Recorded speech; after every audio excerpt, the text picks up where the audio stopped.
여러분 안녕하십니까? 여수 MBC 뉴스투데이입니다. 6월 지방선거를 앞두고 본격적인 선거운동이 시작됩니다.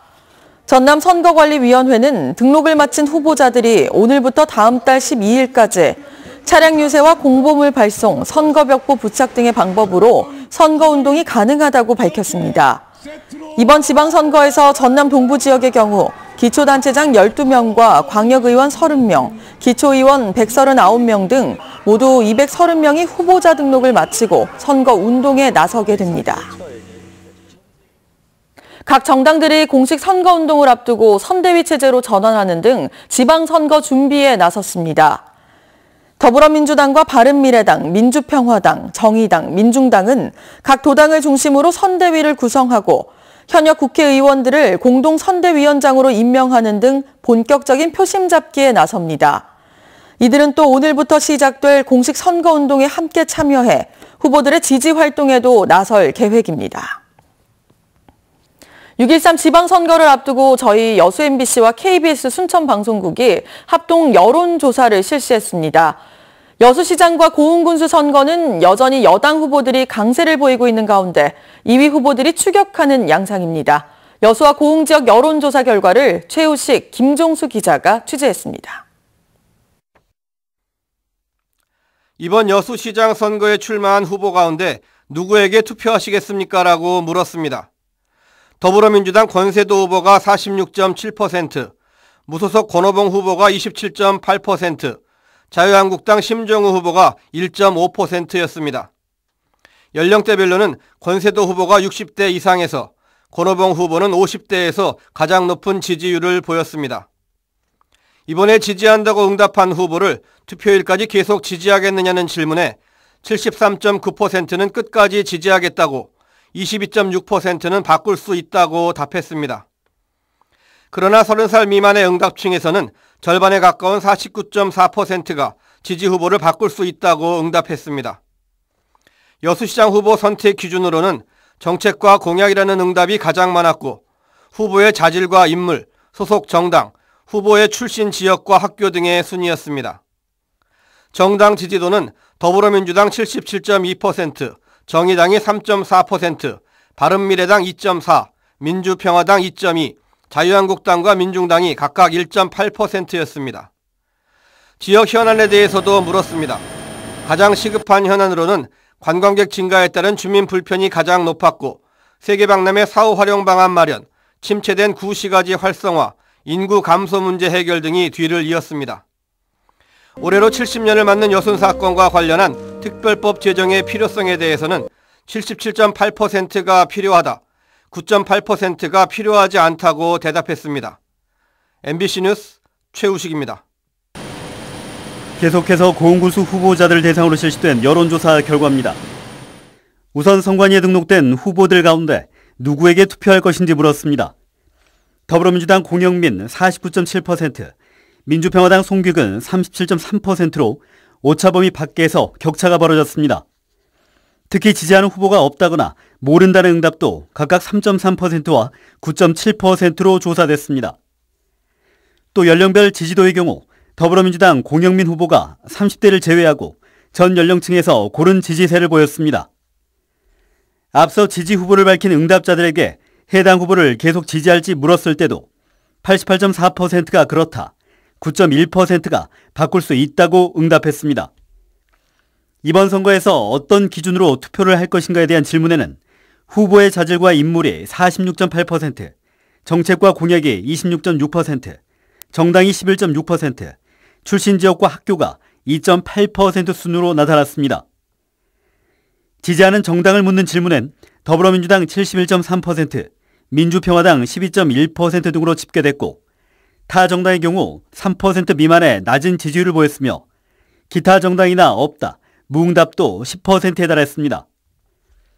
특히 지역에서 해결해야 할 현안에 대해서도 인구 감소와 경기 침체 등 주민들의 삶과 직결된 사안들이 높게 나와 후보들의 차별화된 공약도 관심거리입니다.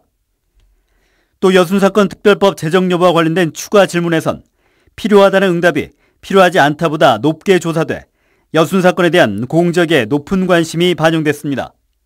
이번 여론조사는 저희 여수 MBC와 KBS 순천 방송국이 공동으로 고려 리서치센터에 의뢰해 지난 28일과 29일 이틀 동안 각 시군의 만 19세 이상 성인 남녀 1,015명을 대상으로 유무선조나 면접조사 방식을 통해 실시됐으며 표본 오차는 95% 신뢰 수준에 플러스 마이너스 4.4%포인트입니다.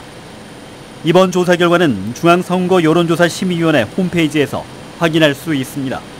MBC 뉴스 김종수입니다. 고흥군이 오는 2022년까지 스마트팜 혁신밸리 조성에 나섭니다. 고흥군은 내년부터 2022년까지 180억 원을 들여 125헥타르의 첨단 시설 하우스를 갖춘 스마트팜 혁신밸리를 조성하기로 하고 7월 중순까지 전라남도와 농식품부 공모사업에 신청서를 제출할 계획입니다.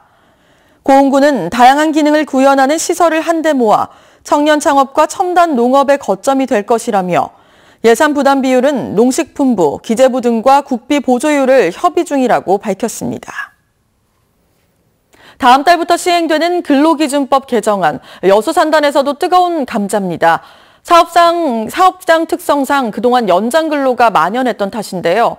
근로기준법 시행을 앞둔 여수산단 업체 실태를 취재합니다. 오늘은 우선 업체 근로자들의 입장을 조희원 기자가 취재했습니다. 다음 달부터 300인 이상 사업장을 시작으로 단계적으로 도입되는 근로기준법 개정안.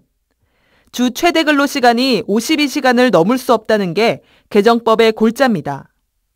현행법과 달리 개정법은 한 주에 가능한 연장 근로시간을 12시간만 허용했기 때문입니다. 근로시간을 줄여 일자리를 창출하고 저녁이 있는 산문화를 정착시키겠다는 도입 취지는 좋았지만 제도 시작을 앞두고 부작용에 대한 우려가 만만치 않습니다. 자칫 임금 삭감만 이뤄질 수 있다는 겁니다. 대기업들은 1,000만 원을 받는데 한 달 월급을 1,000만 원을 받는데 한 200만 원, 100만 원이 까진다. 그러면 800만 원 갖고 살 수는 있지 않습니까? 잘 살 수는 있는데 우리는 300만 원밖에 현재 못 받고 있는데 70만 원 이상 까버리면 애들 키우고 먹고 살 수가 없어요, 절대. 지금 현재 저희들 같은 경우는 장시간 근로를 하고 있는 반면에 임금은 상당히 저임금에 지금 속해 있는 비정규직 노동자들이거든요. 근데 거기에 대해서 근로시간이 단축되면은 그 저임금에서 또다시 또 저임금으로 또 나락으로 떨어지지 않냐. 불가피한 경우가 생기더라도 쉬지 못하게 될 수 있다는 우려도 있습니다. 휴가를 가거나 아니면 교육을 받거나 아니면 애경사가 있거나 동료 간의 미안함 때문에 못하지 않겠냐라는, 그러면 거의 365일 쉬지 못하고 자기 오프 쉬는 날만 찾아서 찰 수밖에 없는 상황. 당초 취지를 살리려면 인력 충원도 반드시 이뤄져야 하지만 제도 시행을 한 달 남겨둔 지금까지도 신규 인력이 마련되지 않은 사업장도 있습니다. 노사협의를 분기마다 개최를 하는데 그때 인원 충원 계획을 물어봐요. 별도로 주 52시간 대비해서 인원 계획은 아직 하나도 없습니다. 한 4, 5일을 진짜 못 봐요. 그래서 아빠 어디 갔어? 이렇게 말할 정도로. 그렇기 때문에 만약에 그렇게 된다면 가족들 간의 어떤 그런 화목하게 되겠죠. 임금 보전이 분명히 되고 그다음에 인원 충원이 분명히 된다는 전제하에 그게 시행이 돼야지. 안 그러면은 돈이 없는데 몸이 힘든데 무슨 여유가 있고. MBC 뉴스 조희원입니다. 내일은 근로기준법 개정을 앞둔 여수산단업체 사측 입장을 정리하겠습니다.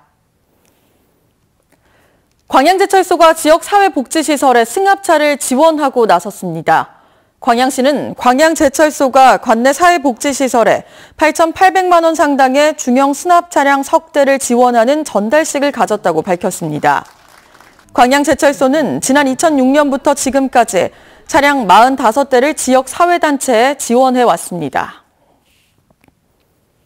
박근혜 정권 입맛에 맞는 재판을 해 사법농단이라는 공분을 사고 있는 양승태 대법원장이 근로정신대 할머니 재판도 일부러 지연시켰다는 의혹이 제기됐습니다.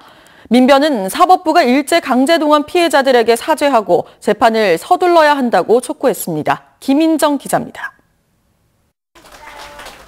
지난 2013년 1심 승소, 그리고 2년 뒤 2심 승소. 일제강점기에 끌려가 미쓰비시 중공업에서 겪은 피해를 인정받고 보상받을 길이 열리는가 했지만 고령의 할머니들에게 돌아온 건 3년에 이르는 대법원의 침묵이었습니다. 그리고 최근 사법행정권 남용 의혹 관련 특별조사단의 보고서에는 긴 침묵의 이유를 짐작케 하는 대목이 등장합니다. 법원 행정처가 작성한 상고법원 관련 BH 대응 전략 문건에는 최대 관심사는 한일 우호 관계의 복원이고 일제 강제동원 피해자 손해배상 청구 사건에 대해 청구 기각 취지의 파기 환송 판결을 기대할 것으로 예상한다는 내용이 나옵니다. 양승태 대법원이 상고법원 설치를 위해 청와대의 의중을 파악해 로비용으로 할머니들의 재판을 이용했다는 의혹이 불거지게 하는 부분입니다.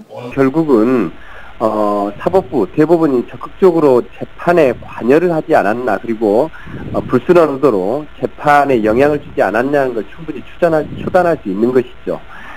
실제로 박근혜 정부는 지난 2016년 당시 일제 강제동원 피해자들의 손해배상 소송에 부정적인 의견이 담긴 의견서를 대법원에 보내기도 했습니다. 옛 통합진보당 출신 전남 비례대표 지방의원들도 사법농단에 대해 목소리를 높였습니다. 이들은 박근혜 정권 때 양승태 대법원이 판결한 통합진보당 강제 해산과 의원직 박탈은 모두 위법이고 무효라며 국정조사와 특검을 통해 진실을 밝혀야 한다고 주장했습니다. MBC 뉴스 김인정입니다. 고흥지역 일부 주민들이 비행 성능시험장 구축에 반대하고 있는 가운데 지방선거를 앞두고 지역 환경단체가 군수 후보들의 공식 입장 답변서를 공개했습니다. 고흥만 비행시험장 저지대책위원회는 최근 국가종합비행성능시험장 구축에 대해 2명의 군수 후보에게 질의서를 보냈으며 송기근 후보는 당선이 되면 주민 의견을 수렴해 최종 결정하겠다고 원론적인 답변을 한 반면 공영민 후보는 아직까지 입장 표명을 하지 않고 있다고 밝혔습니다. 대책위원회 측은 철새 도래지 환경 파괴 등을 이유로 비행시험장에 반대하는 1인 시위를 28주째 개최하고 있습니다. 시민단체가 여수연대회의가 주최하는 정책 토론회에 불참 의사를 밝힌 권세도 후보를 비판하고 나섰습니다. 여수시민사회단체 연대회의는 어제 성명서를 통해 권세도 후보가 일방적으로 토론회 불참을 통보해 정책 토론회가 무산됐다며 유권자의 알 권리를 기만한 행위라고 비판했습니다. 한편 권세도 후보는 권오봉 후보가 지나친 네거티브 전략으로 상대 후보 흠집내기에만 몰두하고 있어 함께 토론하는 것이 의미가 없다며 불참 의사를 밝힌 바 있습니다. 광양시가 100원 택시 제도를 다음 달부터 22개 마을로 확대합니다. 광양시는 지난 2015년부터 교통 취약마을을 대상으로 운행하고 있는 100원 택시를 다음 달부터 22개 마을로 확대합니다. 더워지겠습니다. 오늘은 서울의 낮 기온이 27도, 내일은 30도까지 오르겠고요. 주말까지도 30도 안팎의 더위가 이어지겠습니다. 햇살이 강하게 비추다 보니 자외선과 오존 농도까지 높아져서 외출하실 때는 조심하셔야겠습니다. 아직까지는 미세먼지 농도 대부분 지방에서 보통 수준을 유지하고 있는데요. 오늘 오전 시간대 대기가 정체되면서 중서부 지방과 대구, 부산과 울산에서는 일시적으로 공기가 탁해질 수 있겠습니다. 날씨였습니다.